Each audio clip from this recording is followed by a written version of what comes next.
Hi guys, pwede ako magtanong? Wait lang.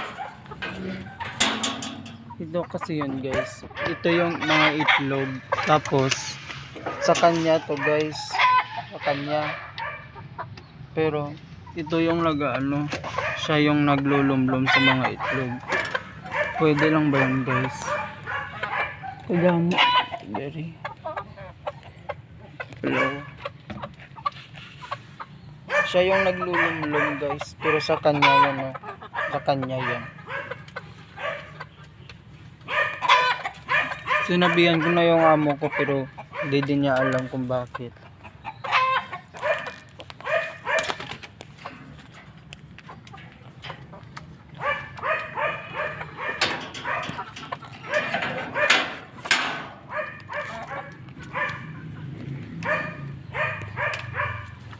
Dito wala pa silang